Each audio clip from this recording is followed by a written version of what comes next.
Meus irmãos, minhas irmãs, hoje é o dia em que nós separamos para estudar mais especificamente as Escrituras Sagradas. E conforme os irmãos estão acompanhando, na verdade nós estamos acompanhando os estudos na carta de Filipenses, mas hoje nós vamos fazer um estudo extra, fora a parte, vamos assim dizer. E hoje a gente vai trabalhar um tema que de certa forma vai tentar complementar, pelo menos mais um pouco, aquilo que nós vimos domingo passado, sobretudo no sermão à noite, a ordem de Paulo lá em Efésios 5,18, de nós nos enchermos do Espírito Santo.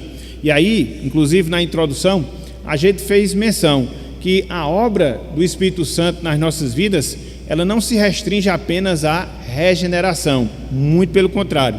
A obra do Espírito Santo na nossa vida, ela é vasta, ela é grande.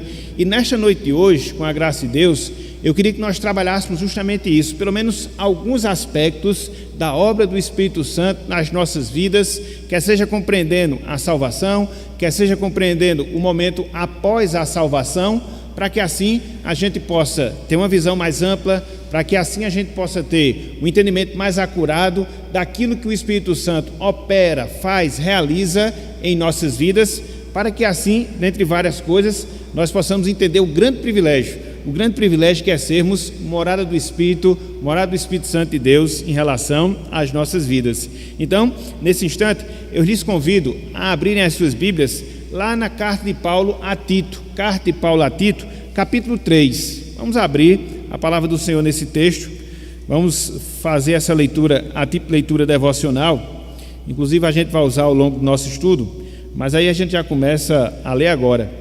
Tito, capítulo 3, a gente vai ler do versículo 4 até o versículo 7, assentados mesmos como os irmãos estão. Tito, capítulo 3, versículos 4 até o versículo número 7.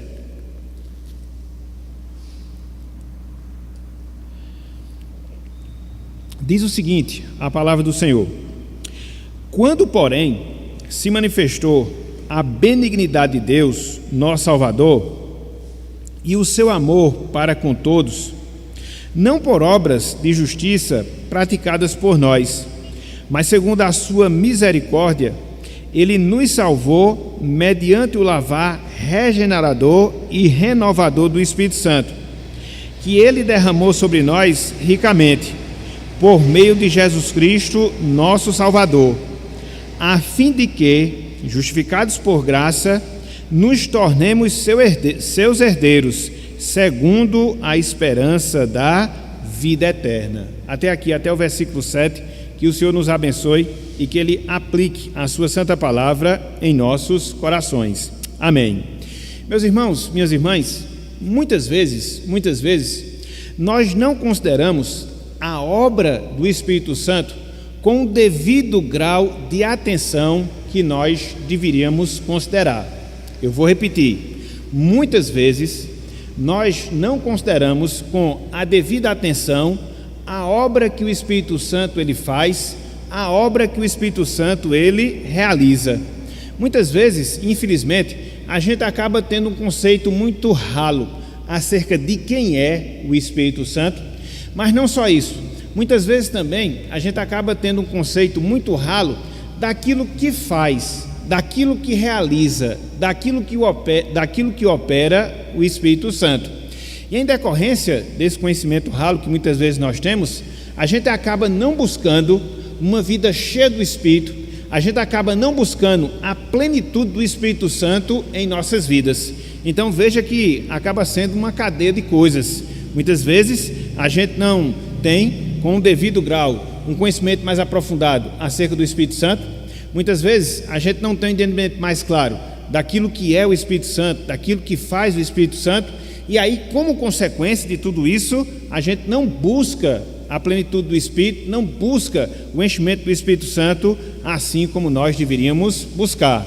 Então, conforme nós falamos agora há pouco, o nosso estudo na noite de hoje visará mudar um pouco a nossa perspectiva, visará mudar um pouco o nosso procedimento em relação a esse fato, ou seja, a ação do Espírito Santo.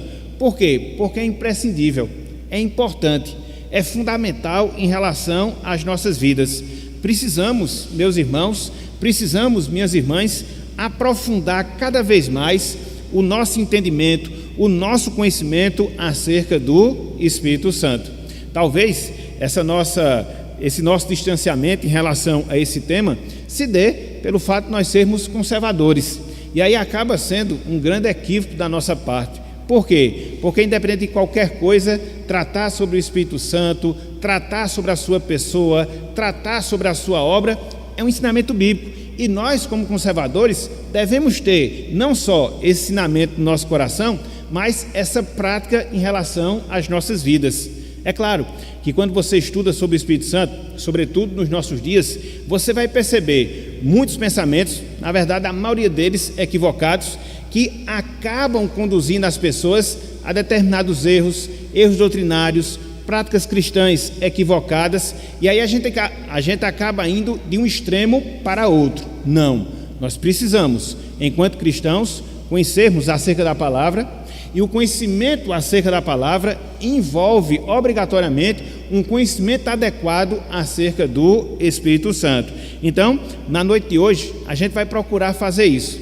A gente vai procurar trabalhar algumas obras, algumas realizações, algumas tarefas que o Espírito Santo ele realiza nas nossas vidas, para que nós nos apercebamos, para que nós aprendamos como é importante viver e buscar uma vida cheia do Espírito Santo.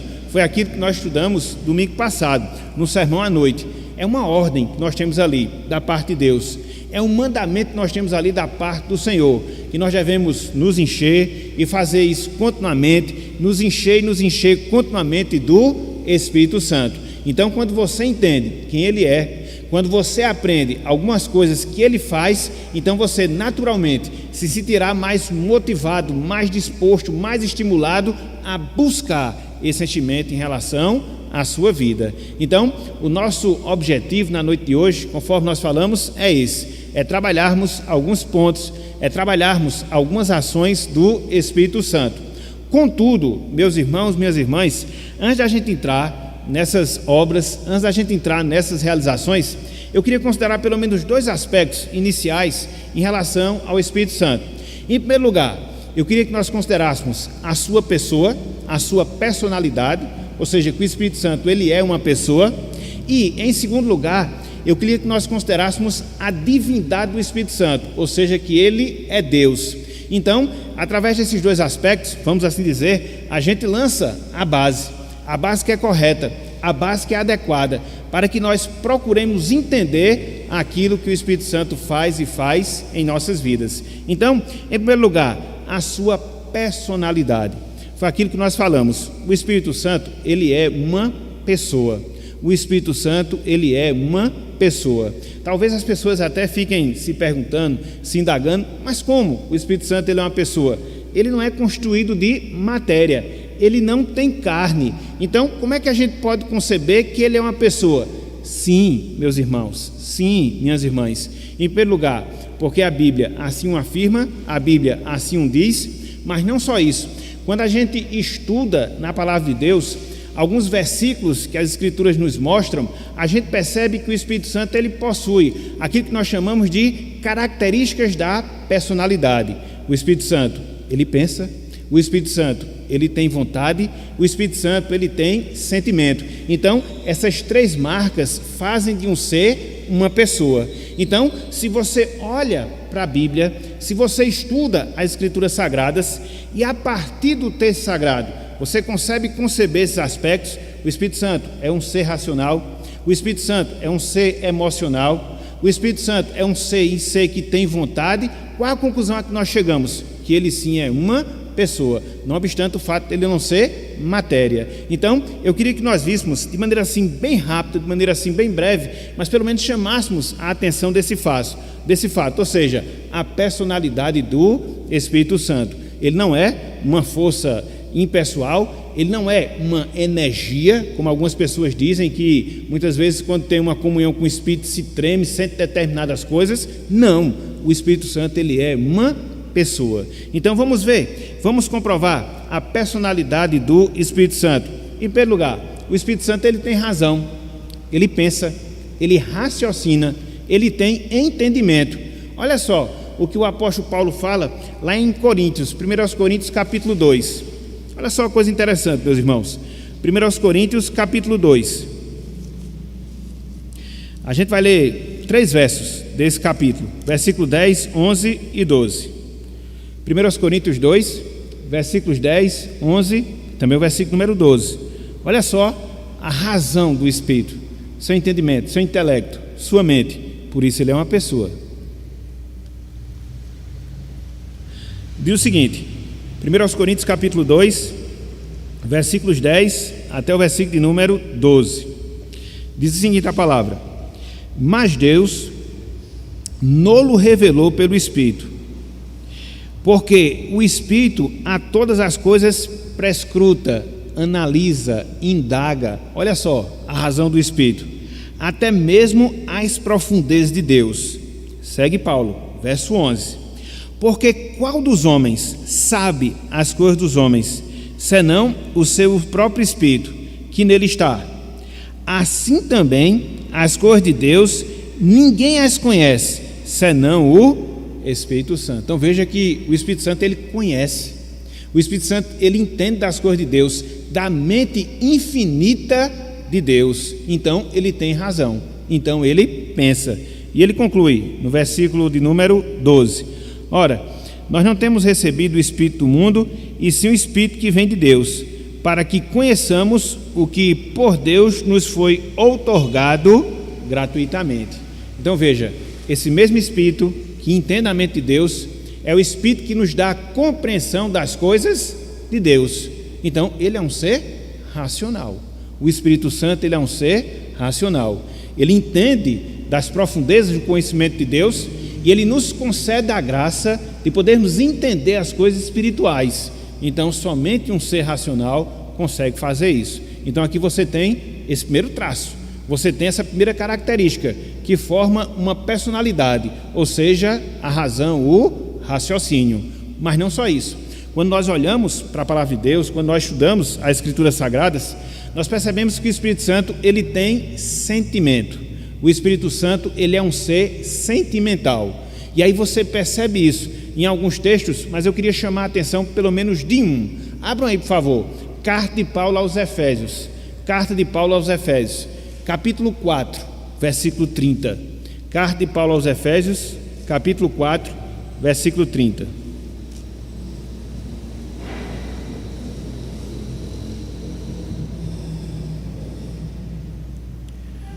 Olha só a exortação, a ordem que nós temos aqui em relação ao Espírito.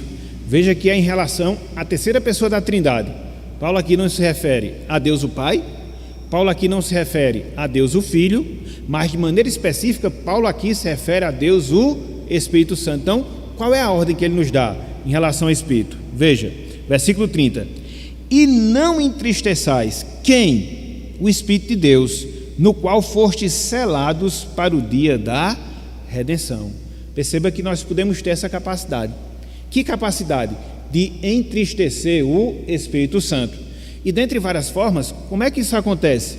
Quando a gente vive uma vida mundana, quando a gente vive uma vida carnal, quando a gente não procura se santificar, porque a Bíblia nos diz que nós somos templos do Espírito Santo.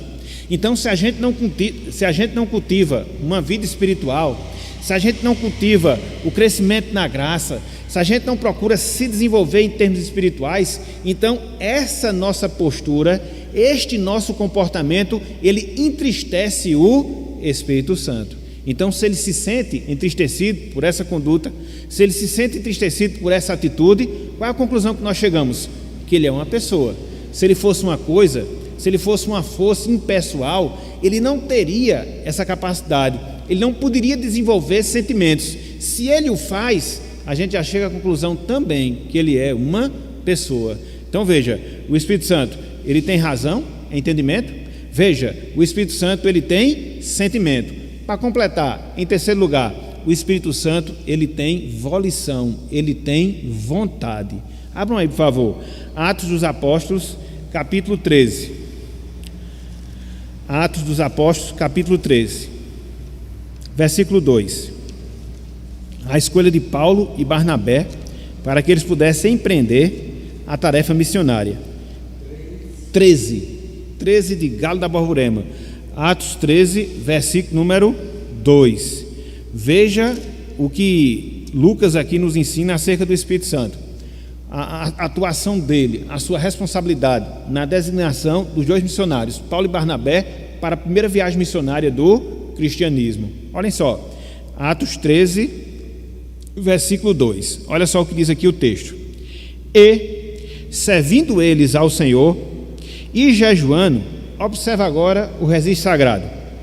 Disse o Espírito Santo: separai-me agora, quem? Barnabé e Saulo. Para quê?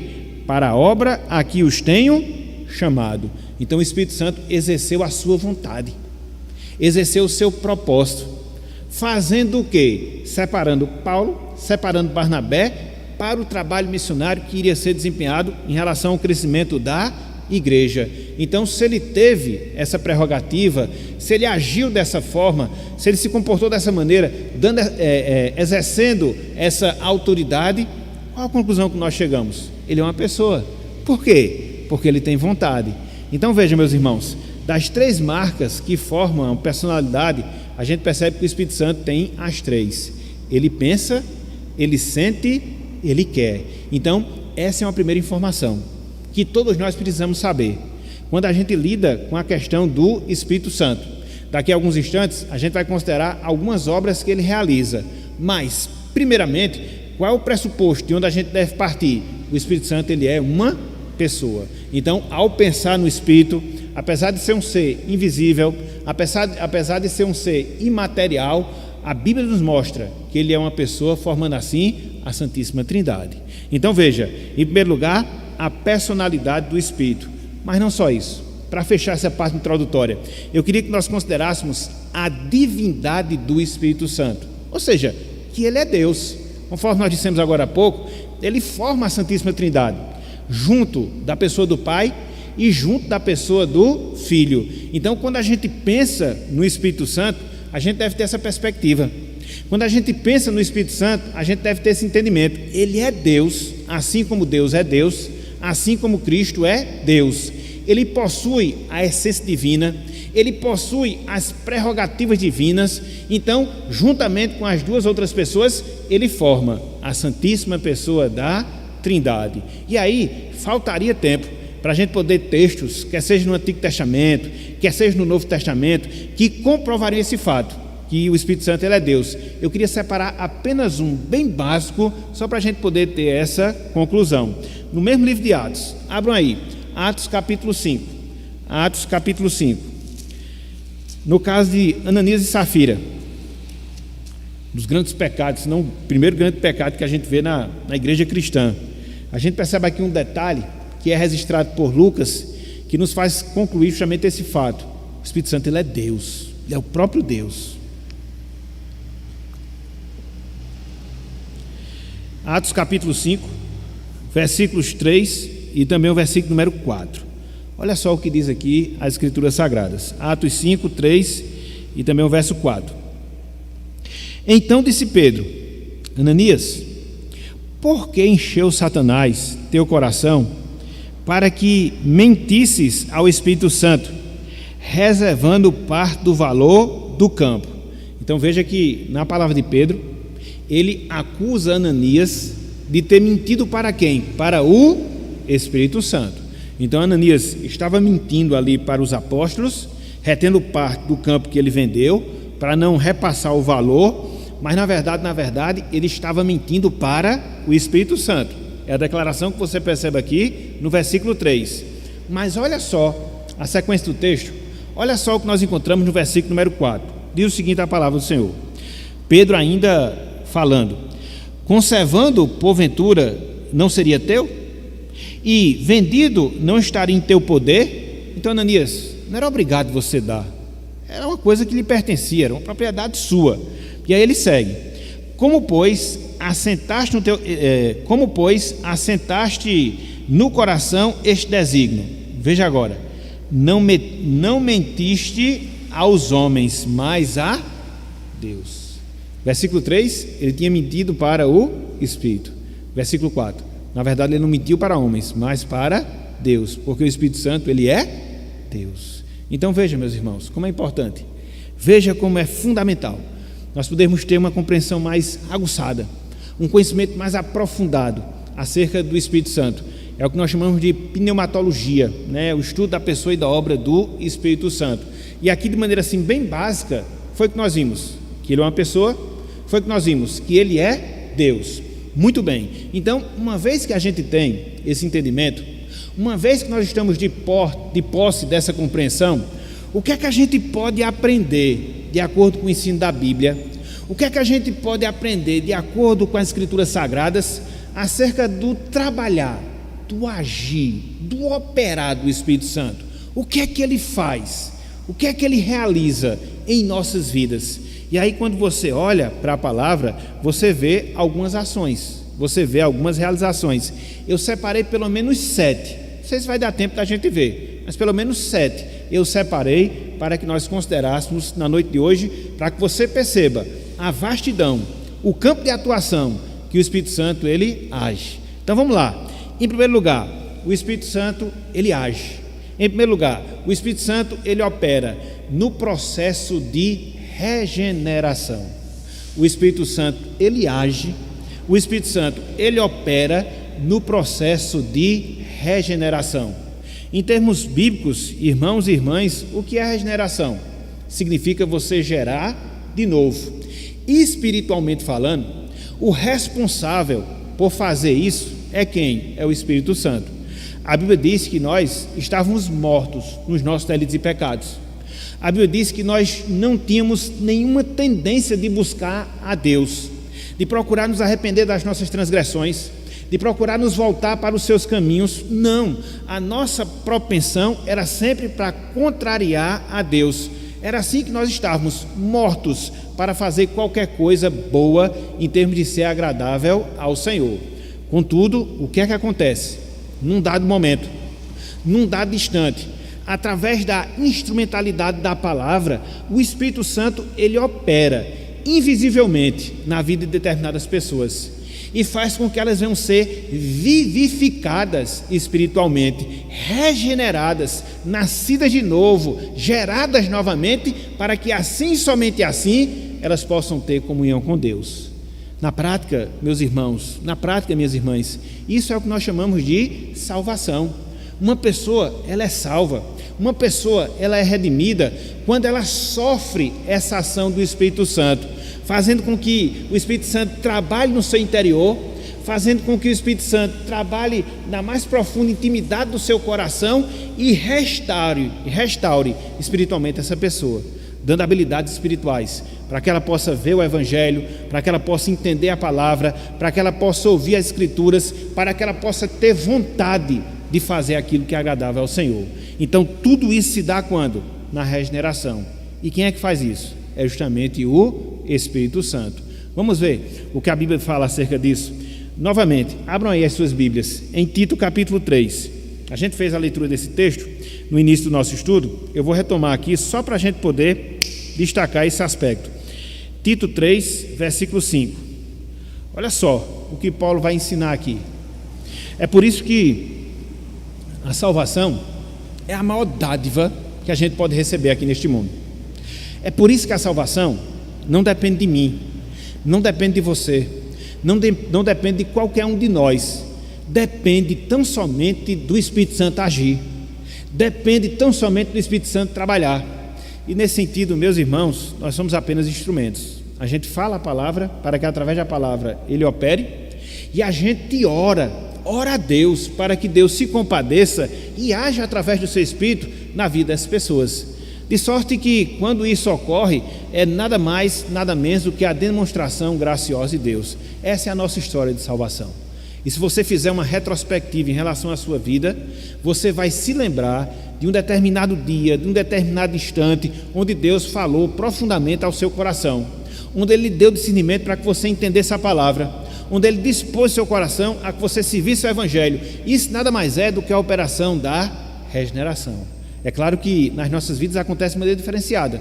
Uns encontram a Cristo dentro de uma situação contrária, uma situação de enfermidade. outros encontram a Cristo porque foram educados durante toda a sua vida no Evangelho, e aí as formas são variadas, mas o instrumento é o mesmo, a ação regeneradora do Espírito Santo. Olha só o que Paulo fala aqui, Tito capítulo 3, versículo 5. Olha só: não por obras de justiça praticadas por nós. Então Paulo aqui já vai logo declarando uma verdade. Qual é a verdade que Paulo declara? Nós não somos regenerados por qualquer obra de justiça que a gente possa praticar. Até porque, conforme nós vemos lá em Jeremias, as nossas obras de justiça são trapo de imundícia. Então, elas não servem para Deus. Elas não servem para Deus. Então, Paulo faz logo essa declaração inicial. Mas ele prossegue. Veja: mas segundo a sua misericórdia, ou seja, a misericórdia de Deus, sua compaixão, sua dó, o que foi que ele fez? Ele nos salvou como? Mediante o lavar regenerador e renovador do Espírito Santo. Irmãos, isso a gente não vê, a gente sente. Isso você não consegue identificar visivelmente. Você só consegue perceber através dos frutos que uma pessoa salva, ela começa a dar. Então é o mistério, vamos assim dizer, da salvação. É quando o Espírito Santo trabalha intimamente, quando o Espírito Santo trabalha particularmente, quando o Espírito Santo trabalha poderosamente nas nossas vidas. E aquilo que eu falei agora há pouco, isso é um verdadeiro milagre. O ser humano não consegue produzir isso, não consegue. Por mais que ele venha ter obras de justiça, conforme Paulo fala aqui, nenhuma delas serve dentro desse processo. Tem que ser a misericórdia, tem que ser a graça, tem que ser a bondade, tem que ser o amor de Deus em operação, agindo mediante o seu Espírito.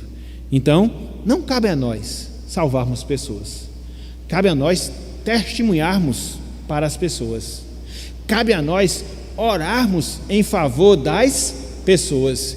E aí, quando você faz esses dois papéis, quando você cumpre essas duas obrigações, e aí é a ação de Deus. Agora é Ele, e quando Ele quer, Ele faz.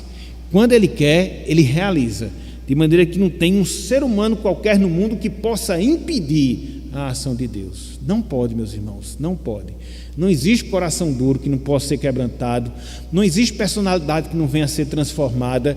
Quando Deus age, e age poderosamente, é aquilo que nós chamamos, dentro dos 5 pontos do calvinismo, da vocação eficaz. Quando Ele faz assim, Ele opera a salvação, através da regeneração. Então veja que a primeira pessoa da Trindade, ela não se envolve diretamente nesse processo de efetivação da salvação, de proporcionar a salvação. Não, Deus determina as pessoas que serão salvas. Beleza.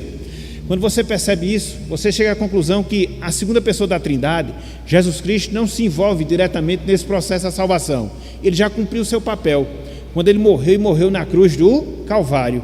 Mas quem é que faz isso? De quem é essa atribuição? De quem é esse papel de regenerar? É do Espírito Santo. É do Espírito Santo. É assim que Ele trabalha, é assim que Ele opera. Então, a primeira ação, a primeira realização do Espírito.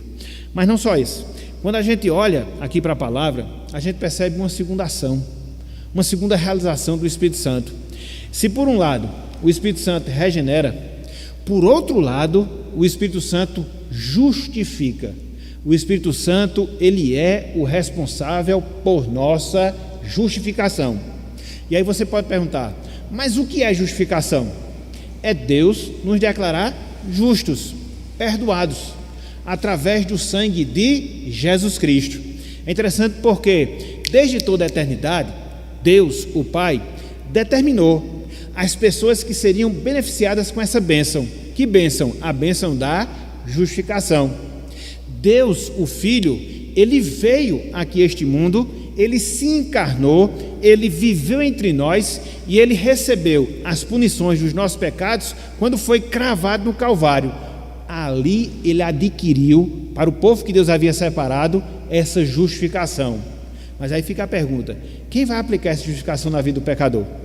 Quem vai transferir essa justificação à vida do não salvo? Quem é que faz isso? Quem é que faz? O Espírito Santo.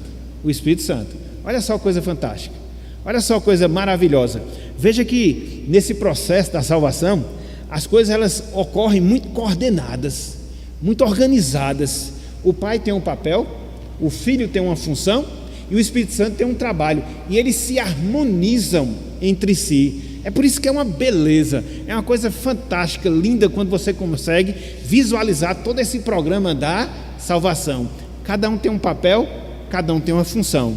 Então vamos lá, abram aí, 1 Coríntios capítulo 6, 1 Coríntios capítulo 6, versículo 11. Olha só o que Paulo fala acerca do Espírito Santo aqui. Isso é uma maravilha, meus irmãos. Sabe por quê? Sabe por quê? Dentre várias coisas, porque se nós somos salvos, tudo isso já se deu em nós. O Espírito Santo já fez isso por nós, em nós, melhor dizendo. Então, quando a gente fala essas coisas, a gente não está falando teoria, não está falando palavras da boca para fora. A gente está falando coisas que a gente experimenta, coisas que são realidade na nossa vida. Então, isso aqui torna-se maravilhoso. Abram aí, 1 Coríntios capítulo 6, meia dúzia. 1 Coríntios capítulo 6, versículo 11. Vamos fazer o seguinte, só para a gente entender um pouco mais, vamos pegar do 9 e 10 depois do 11, né, Toninho? Que aí você entende o que é que você era e o que foi que o Espírito Santo fez com você. Porque isso é interessante, sabe por quê? Pega a gente e joga no chão. Você chega à conclusão, o que é que eu mereço? Nada. Se não fosse a intervenção do Espírito Santo na minha vida, eu estaria nessa condição que Paulo vai falar aqui, versículos 9 e versículo 10. Então, olha só o que ele diz, ó. Verso 9: ou não sabeis que os injustos não herdarão o reino de Deus? Não vos enganeis, nem impuros, nem idólatras, nem adúlteros, nem efeminados, nem sodomitas. Então veja aqui que Paulo vai listando as pessoas que não vão entrar no reino de Deus. Só um destaque aqui, né? Efeminado, sodomita, aqueles que são passivos e aqueles que são ativos dentro de uma relação homossexual. É o que Paulo está falando aqui no finalzinho do versículo 9. Beleza, versículo 10: nem ladrões, nem avarentos, nem bêbados, nem maldizentes, nem roubadores herdarão o reino de Deus. Então aqui está uma lista daqueles que não terão o privilégio de adentrar os portões celestiais. A lista aqui, essas pessoas aqui não entrarão. E aí Paulo vai falar uma coisa interessante agora, que eu queria chamar a atenção dentro da justificação. Verso 11, olha só: tais fostes alguns de vós. Então, quando ele escreve aos Coríntios, ele mostra isso. Toda essa lista que eu falei para vocês, de pessoas que não adentrarão no reino celestial, era a realidade das suas vidas, pelo menos de algumas das pessoas para as quais eu estou aqui escrevendo.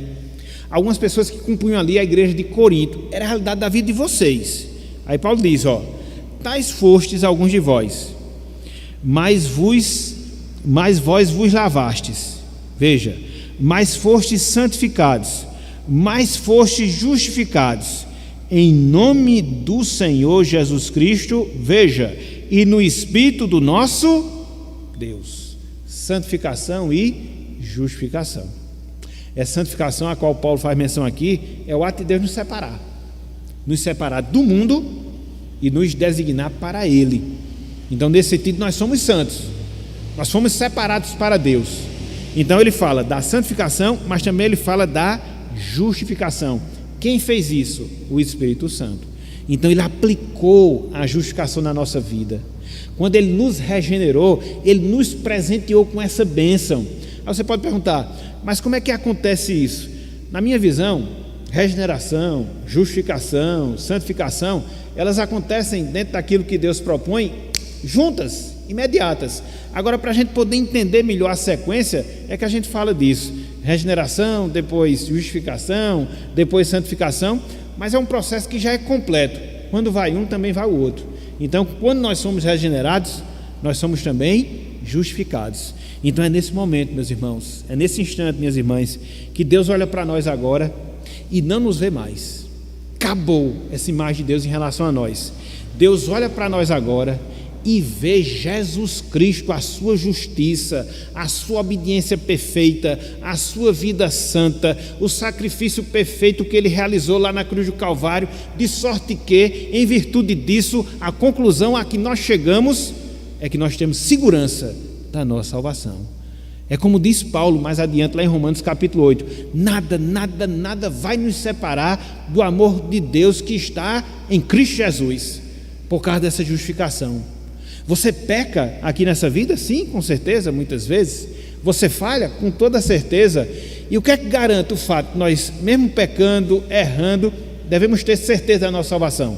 Por causa da justificação, a declaração que Deus nos fez, o perdão completo dos nossos pecados passados, dos nossos pecados presentes, das nossas transgressões futuras. E Ele fez isso, preste atenção, não baseado em alguma obra sua, alguma realização sua, mas baseado na obra que Cristo fez na cruz do Calvário. E o Espírito Santo traz a nós isso, traz a nós. Por isso que é importante a gente pregar o Evangelho, por isso que é importante a gente anunciar a palavra, porque é ao anunciar a palavra que o Espírito Santo age assim, regenerando e justificando. Então, Ele é o responsável da nossa justificação. A justiça de Cristo vem a nós, por Ele nós somos beneficiados, por isso nós somos bem-aventurados. Na verdade, nós somos infinitamente abençoados. Tudo por causa dessa coordenação de ação entre a primeira, a segunda e a terceira pessoa da Trindade na nossa salvação. Então, meus irmãos, não perca a conta. Em primeiro lugar, o Espírito Santo nos regenera. Em segundo lugar, o Espírito Santo nos justifica. E em terceiro lugar, o que é que o Espírito Santo faz em nós? Em terceiro lugar, o que é que o Espírito Santo faz em nós? Ele nos santifica. E aqui a santificação compreendendo esses dois aspectos. Aquele momento inicial, quando Ele nos separa do mundo, para que assim sejamos dele, e aquele momento que segue esse instante, onde a gente vai se desvencilhando cada vez mais das práticas mundanas, das atitudes carnais, e a gente vai cada vez mais se parecendo com Jesus Cristo. Quando a gente pensa em santificação, essas duas visões, elas devem estar presentes na nossa mente. A primeira, quando a gente é separado do mundo e não mais pertencer a ele. E a segunda, quando a gente vai cada vez mais se assemelhando à pessoa de Cristo. Aqui acontece de uma vez por todas, e aqui é um processo que vai se dando até a consumação da salvação. Mas tanto de um lado como também de outro, quem é o grande responsável por isso? É o Espírito Santo. Olha só o que nos diz aqui a palavra. Pelo menos 2 textos eu quero ler nesse aspecto. Abram aí. 1 de Pedro, capítulo 1. 1 de Pedro, capítulo 1, versículo 2.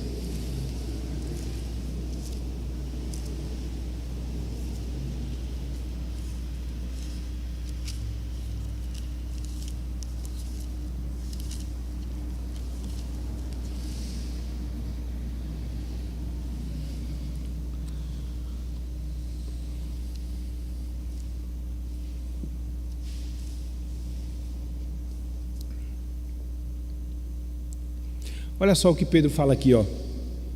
Eleitos segundo a presciência de Deus Pai, veja, em santificação de quem?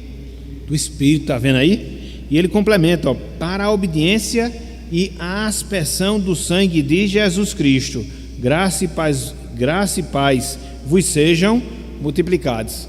Aqui você observa a ação das 3 pessoas. O Pai elege, o Espírito Santo santifica e o Filho ele propicia a nossa purificação, a purificação dos nossos pecados, ele nos perdoa. Então veja que é o Espírito Santo o responsável pela nossa santificação. Foi Ele, meus irmãos, que tirou do nosso coração o amor pelo mundo. Foi Ele que tirou do nosso coração a escravidão da carne. Hoje essas coisas, elas existem dentro da nossa batalha, mas nós não mais somos escravos dela. Por quê? Porque nós fomos santificados pelo Espírito Santo. Então Pedro, ele nos fala acerca disso. Mas não só Pedro. Para a gente fechar aqui esse item, voltem aí um pouco. Na segunda carta de Paulo aos Tessalonicenses, capítulo 2, versículo 13. 2 Tessalonicenses, capítulo 2, versículo 13.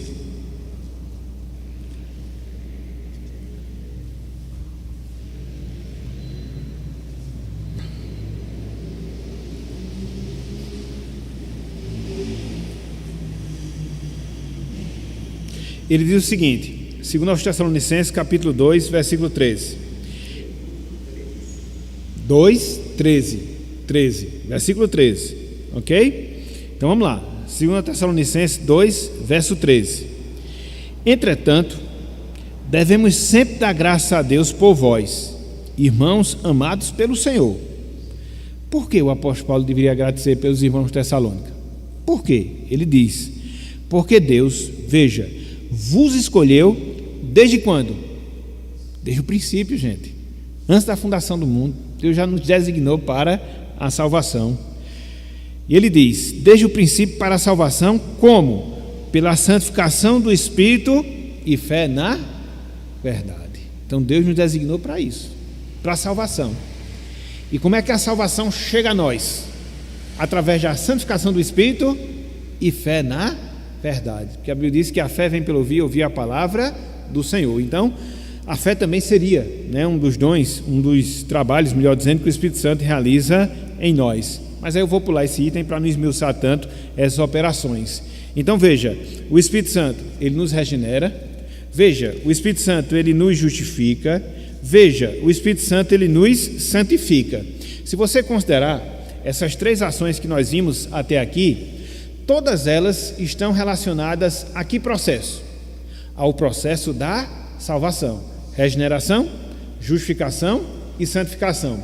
Mas aí você pode se perguntar, muito bem, então o Espírito Santo ele interviu, ele agiu, ele operou para que eu pudesse ser salvo, mas aí cessou a sua operação na minha vida, cessou o seu trabalhar na minha vida. Ele está em mim, mas o que ele tinha que fazer ele já fez. Não, meus irmãos, não, minhas irmãs, ele vai fazer mais. Ele faz na salvação e no decorrer da salvação. E nesse decorrer da salvação, eu queria chamar a atenção pelo menos de duas ações. Vê se dá tempo. Pelo menos duas ações. A primeira delas, intercessão. O Espírito Santo, ele age como nosso intercessor diante de Deus. O Espírito Santo, ele age como nosso intermediário, levando as nossas orações a Deus o Pai.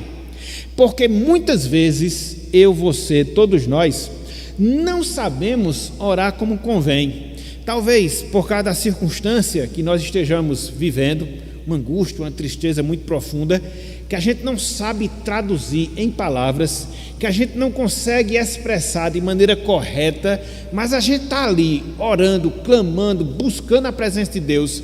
Não nos preocupemos, não nos preocupemos. Se este for o caso, se esta for a situação, o Espírito Santo levará a sua oração a Deus, aquilo que você está sentindo, e vai fazer com que a sua oração ela possa ser atendida conforme a vontade de Deus, atendida pelo Senhor. Veja que coisa fantástica, porque se dependesse de nós, meus irmãos, uma oração bonita, se dependesse de nós, um sentimento correto nas nossas orações, nunca nós teríamos as nossas orações respondidas. Nós somos imperfeitos, e a gente leva a nossa imperfeição para as nossas orações, com toda certeza, mas aí nós contamos com assistência, contamos com auxílio, contamos com a ajuda do Espírito Santo, levando as nossas orações a Deus. Abram aí, Romanos capítulo 8.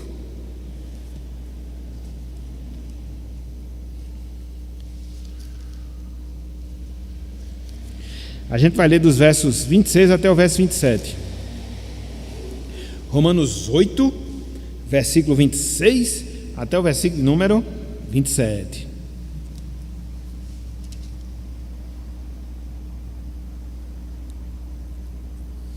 Olha só, meus irmãos, que coisa fantástica aqui, coisa maravilhosa nós somos ensinados aqui nesse texto. Inclusive, em algumas versões, esse parágrafo ele tem como subtítulo intercessão do Espírito. Então veja, versículo 26, Romanos 8, versículo 26, olhem só. Também o Espírito, então Paulo já está dizendo aqui a quem ele está se referindo, ou de quem ele está falando, melhor dizendo. Também o Espírito, veja, semelhantemente, faz o quê? Nos assiste quando? Em nossas fraquezas. Por quê? Porque não sabemos orar como convém. Muitas vezes acontece isso. A gente não sabe orar como convém. Aí o Espírito Santo chega e nos auxilia. Está vendo aí, meus irmãos? Que coisa fantástica, que coisa maravilhosa. Olha só como Deus ele é providente. E Paulo segue: mas o mesmo Espírito, veja, intercede por nós sobremaneira com gemidos inexprimíveis. Então, o Espírito Santo ele intercede por nós de maneira que a gente não ouve e traduz, leva as nossas orações perante Deus quando a gente não sabe orar corretamente. Então veja que até nesses instantes nós temos a assistência divina. Até nesse instante a gente tem aqui a ajuda do Espírito Santo. Ele habita em nós, porque nós somos templo do Espírito Santo. E aí o que acontece? Nesses momentos ele vai traduzindo as nossas orações. Ele vai passando as nossas orações e Deus vai ouvindo, Deus vai escutando, conforme a sua vontade, Ele vai nos respondendo. Ele completa aqui no versículo 27. Olha só: e aquele que sonda os corações sabe qual é a mente do Espírito, porque segundo a vontade de Deus porque segundo a vontade de Deus é que Ele intercede pelos santos. Ele quem? O Espírito. Intercede por quem? Pelos santos. Então veja, intercede justamente nas nossas orações. Intercede justamente nas nossas orações. Então, a ação do Espírito Santo, não na salvação mais, mas a ação do Espírito Santo quando? Ao longo da nossa vida cristã, ao longo da nossa caminhada com Deus. Então, a gente vê que nas intercessões o Espírito Santo está a agir, o Espírito Santo está a atuar. Mas não só isso, não só isso. Em quinto lugar, o Espírito Santo age em nós, pós-salvação, nos instruindo acerca da verdade. O Espírito Santo age em nós, depois da salvação, nos instruindo num caminho da verdade. Ele está em nós, meus irmãos. É Ele que nos traz à mente aquilo que a gente ouve. É Ele que nos traz à memória aquilo que a gente lê. É Ele que nos traz ao coração aquilo que a gente aprendeu da palavra, para que a gente possa aplicar esse conteúdo diante das situações que forem exigidas em relação às nossas vidas. Nesse sentido, nós podemos afirmar que o Espírito Santo, ele é um mestre por excelência. Ele é o nosso professor, ele é o nosso instrutor. Uma das suas funções, um dos seus papéis é justamente esse. Ao longo da nossa caminhada, quando a gente esquecer aquilo que aprendeu, ele nos lembrar, ele nos trazer à mente, para que assim a gente possa estar ali de posse da verdade e seguir através desta verdade. Vamos lá para João, foi o texto que a gente leu na introdução. Eu vou ler duas passagens tão perto, melhor dizendo, uma da outra. João 14, que foi a que nós lemos. João 14, versículo 26.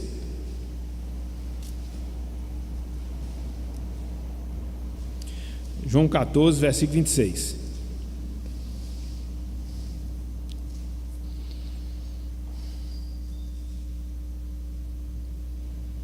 Olha só o que diz aqui o texto.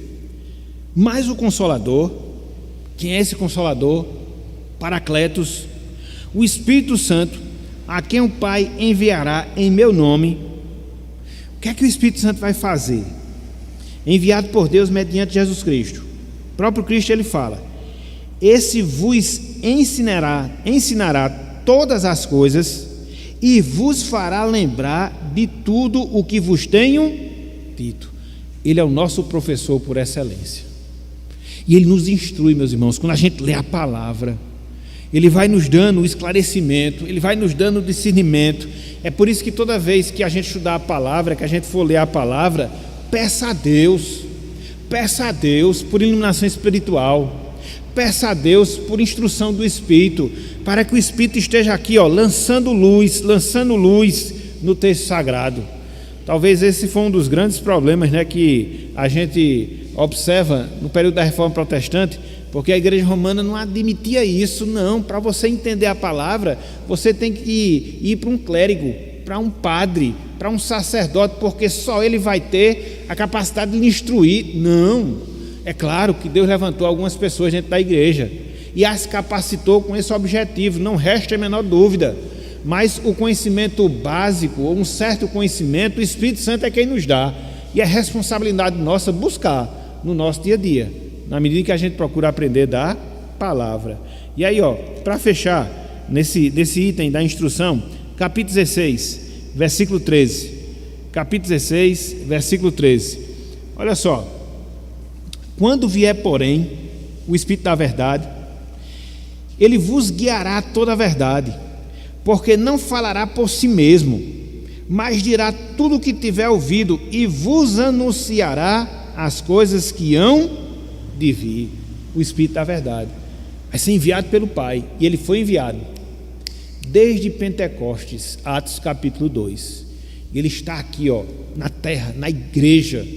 Ele é possessão dos crentes nesse sentido, para que possa guiá-los, instruí-los, orientá-los e assim poder conduzi-los conforme a vontade do Senhor. Então, duas ações do Espírito Santo no decorrer da nossa salvação, seja intercedendo por nós, seja nos instruindo.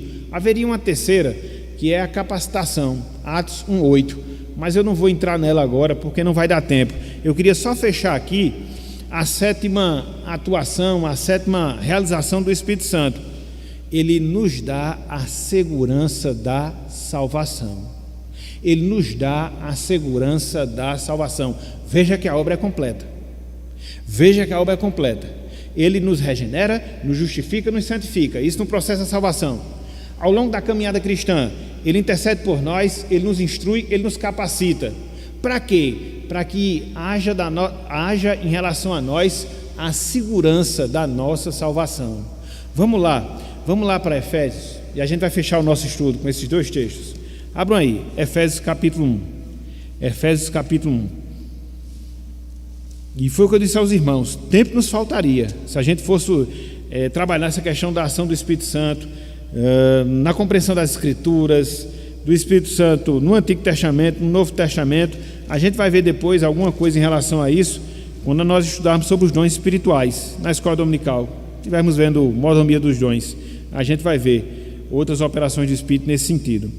Olha só, Efésios capítulo 1, versículos 13 e também o versículo número 14. Olha só: em quem também vós, depois que ouvistes a palavra da verdade, o evangelho da vossa salvação, tendo nele também crido, veja, fostes selados com o Santo Espírito da promessa.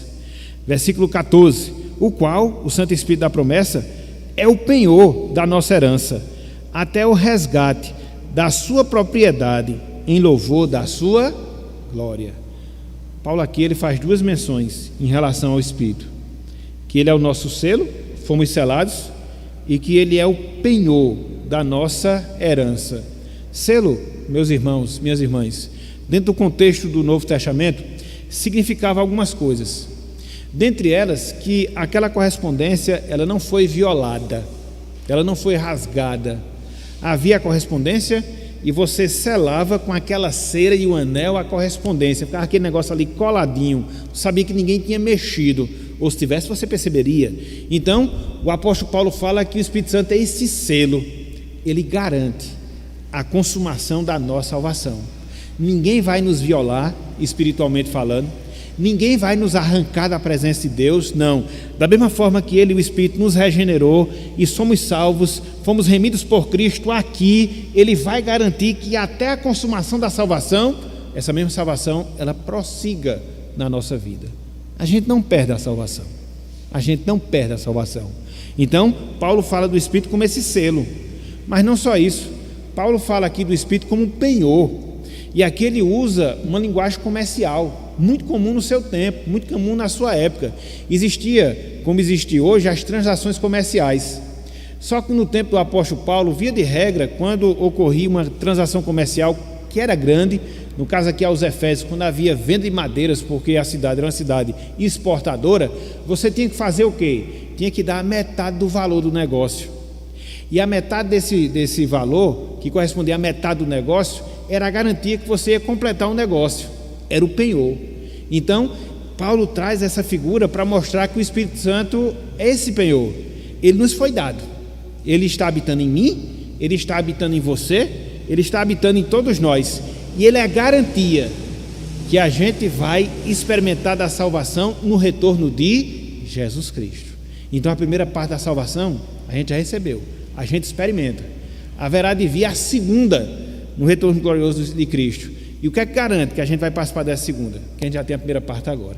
A gente já tem o Espírito Santo. Ele é o penhor. Então veja, ele é tanto o selo, como também ele é o penhor. Então, essas expressões selo e penhor que Paulo usa aqui, indica isso. A salvação do crente é segura. A salvação do crente é inabalável. Pode chover canivete, pode virar trem, pode acontecer o que ocorrer, estamos nas mãos do Senhor. Certo. Não tem ninguém que possa mudar isso. O diabo procura, mas não consegue. Faz de um lado, faz de outro, faz uma coisa, faz outra, mas não consegue. É por isso que o apóstolo Paulo lá em Romanos 8 diz que nada nos separa do amor de Deus que está em Cristo Jesus. Fomos selados e já temos o penhor da salvação em nós. A primeira parte, o Espírito Santo, ela vai ser consumada mais cedo ou mais tarde no retorno glorioso Salvador.